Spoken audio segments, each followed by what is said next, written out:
The Philadelphia Eagles have to face something that no team has to face this year in the NFL. We got the Eagles.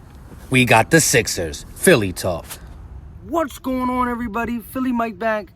And when I said that the Philadelphia Eagles got to face something that no team in the NFL has to face, it's true. We got coming up a 3-game road trip. 3 back-to-back road trips, and no team in the NFL goes on the road more than twice in a row this year. The only team that gets that done to is the Philadelphia Eagles.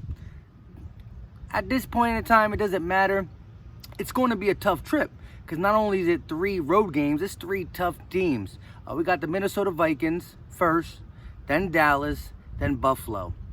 Yeah, we know Dallas has been falling apart, but still, playing in Dallas, there's a rivalry we have. They beat us twice last year. We can't allow that to happen this year at all. It's still tough. Just being away from your home 3 weeks in a row, it gets lonely, it gets tiring, you're not the same. It's not the same. So the Philadelphia Eagles got 3 back-to-back road games. That's not happening to no team in the NFL. Some of them have 2 back-to-back and then a home and then away, but not 3 back-to-back. So that's big. Just wanted to get on here and say that. And like I said, the 3 defenses are pretty good. I mean, Aaron Rodgers carved the Dallas Cowboys defense up. Not really him. It was Aaron Jones on the ground. He did everything. 4 touchdowns. It was just, couldn't stop him. You know what I mean? So we got to keep that in mind when we play the Cowboys. But the Buffalo Bills defense is the truth, too. So it's a nice little 3-game defensive road trip that we got to take. You heard Doug Peterson and Carson Wentz. We were happy to get the win, but we weren't happy how our offense performed. We really didn't take too many shots down the field. We don't take shots without Deshaun Jackson. Nelson Aguilar went down the field twice for 2 deep balls. One, Carson just missed him. The other one was like a holding call on the DB. He held him, messed him out of his route. We got the penalty flag, but we didn't get the big play. We're just not the same going down the field without Deshaun Jackson. I hear too many different stories right now with Deshaun Jackson. One, I hear it could be a little bit longer, but then I hear Doug Peterson say that he's closing in, he's getting close to playing. I don't think he's going to play in the Vikings game, but I would like to have him back for the Dallas Cowboys game the following week. Today's not the day that I'm going to get into what the Eagles got to do against the Minnesota Vikings. That's later in the week, Wednesday or Thursday. I'll let you guys know. But you know there's no love lost with the Eagles and Vikings. They still hate us for us beating them in an NFC Championship. I mean, I seen pictures of the Vikings having hats already made that they were going to the Super Bowl.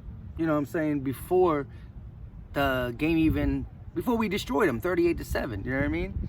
So there's no love lost with the Vikings and the Eagles. And so with that being said, it's going to be a tough one in Minnesota, but we know how we do in Minnesota. You know, that's where we won the Super Bowl 52 inside Minnesota, so I feel kind of cool in there. The Vikings are going through some inner problems with the Thielen wanting the ball more, Cousins can't throw, Diggs wants a trade, all this stuff. I think that plays in our hand, but I mean, there's still 2 deadly receivers, and Dalvin Cook leads the league in rushing, so it's still not going to be an easy task for our defense. I am glad we got that life back in the D-line, like I said yesterday. So we'll get into it. But like I said, going back to Doug Peterson and Carson Wentz talking, I just don't understand why we don't use Alshon Jeffrey more in the deep ball. When that man played for Chicago, all Jay Cutler did was just throw it up to Alshon. Yes, he's not a burner. He's not going to beat anybody. I mean, he's a good route runner. He does got some speed. And the thing is, even if it's only a little separation down the field, he's going to locate the ball in the air and get it. That's what he does. He used to kill the Eagles on deep ball jump balls. You know what I mean? All day. Jay Cutler closes his eyes and just throw it up. So I think we should implement that as more. I like the fact that Doug Peterson said going forward, Jordan Howard is going to get the bulk of the carries. I think that really helps just running between the tackles and tiring out the D-line. It lets you switch things up a lot more than even splash plays. Splash plays are always good, don't get me wrong, but just killing a team between the tackles, you know, they just can't get at the quarterback. It will help the O-line. It will help everything if we stay more balanced like we did in the Green Bay game. Again, Green Bay was really bad against the run, so we exploited that, but I still think we need to just stay, you know, the course. Stay the course and just move the ball on the ground as much as possible. So with all that being said, I'm gonna head inside, eat my lunch. Like I said, like the video, share the video, comment below. I like to know what you guys think. Eagle fans, love to hear everything from you guys. So definitely comment on YouTube below, and don't forget to hit the subscribe button so you know we can stay linked. Like I said, I like to hear from you, and I hope you like to hear from me. Peace.